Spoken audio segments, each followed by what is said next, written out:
Hey everyone, and welcome to The Explainer. You're tuned into The Foundry, brought to you by Forge College, and I am absolutely pumped to guide you through today's session. So in our previous lesson, we dug into the mechanics of efficient Merkle proofs, right? We learned how to optimize them to save on space and compute. But today, we're taking on a much bigger mission. We're going to take those highly optimized proofs and scale them up to handle gigantic, constantly evolving datasets.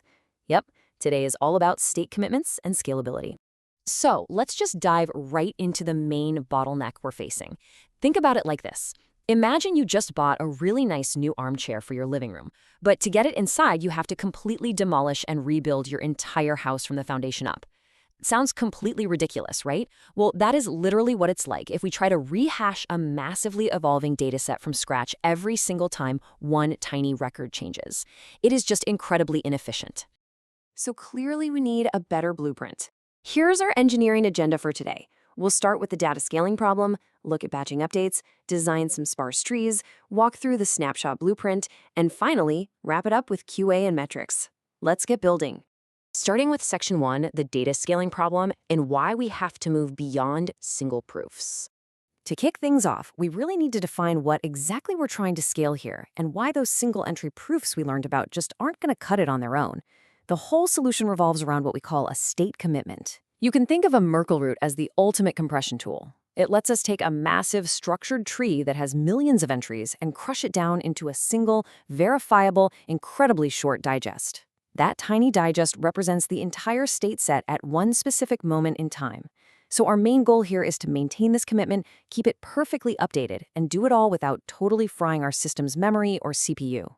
Moving right along to section 2, batching updates and how we amortize hashing. Okay, so let's look at our first real engineering trick for avoiding those massive full tree rehashes. It's all about batching. Let's go back to our analogy. Naive one-by-one updates is literally like taking a single dirty sock, throwing it in the washing machine, running a full heavy-duty cycle, and then doing it all over again for the next sock. With trees, that means you're rehashing the entire path to the root for every single edit. But batched incremental updates, that's just doing a full week's worth of laundry in one efficient load. By grouping our edits together, multiple changes can share the exact same branch tree computations. This drastically amortizes our hashing costs and saves a ton of time. Next up, section 3, designing sparse trees to manage massively large spaces. But here's a fun question. What happens when our dataset is mostly just empty space? Notice the trade-offs we're looking at here between dense and sparse trees. A dense tree is fantastic if every single slot is filled with data. But in really large logical namespaces, you might have millions of entries that are just blank. If we use a dense tree for that, our storage footprint is going to absolutely explode because we are literally saving data about nothing.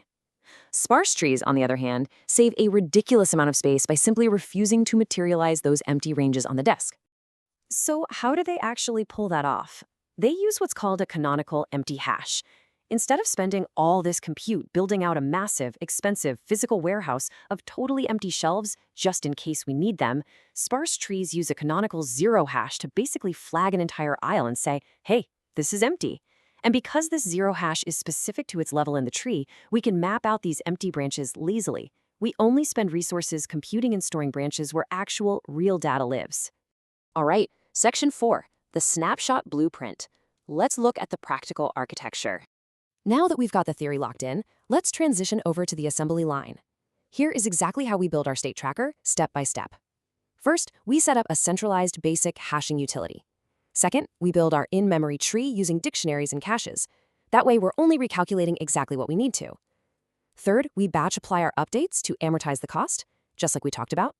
And finally, step 4, we generate our compact inclusion proofs.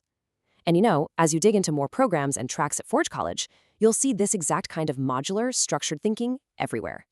It's the secret sauce to mastering complex technical systems. Now, focus in on step 1 for a second, because this is an absolutely crucial technical detail: deterministic leaf encoding. See how we explicitly prepend the word leaf right there before the key and the value? We absolutely have to do this.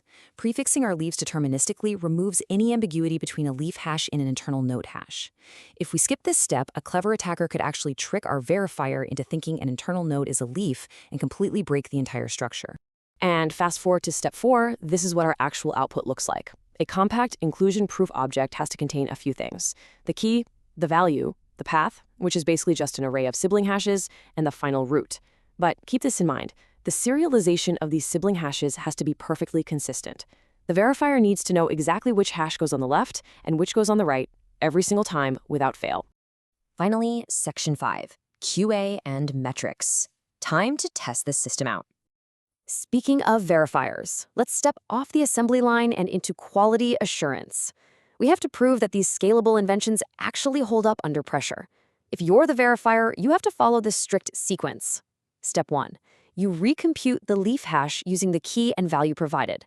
Step 2. You apply the sibling hashes from the proof path in the exact right order.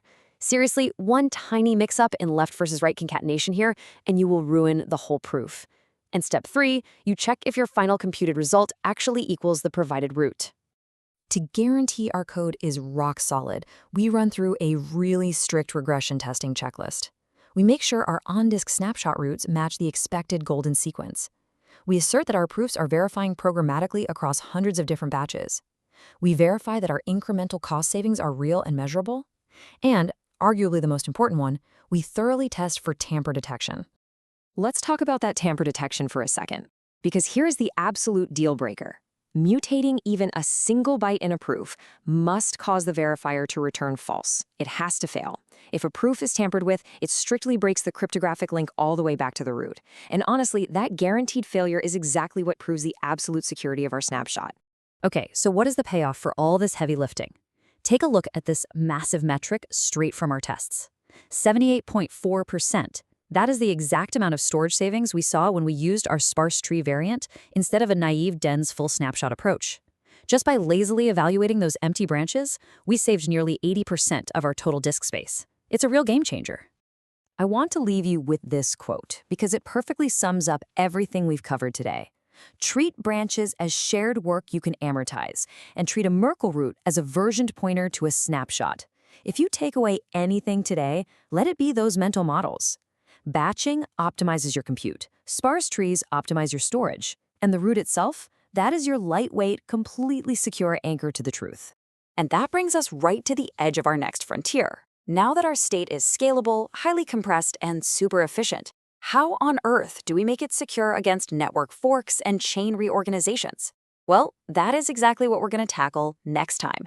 If you want to dig deeper into this subject and honestly to explore a ton of other really fascinating Web3 topics, you've got to check out forge.college. Thanks so much for hanging out with me for this explainer. I hope you found it as exciting as I did, and I'll catch you in the next one.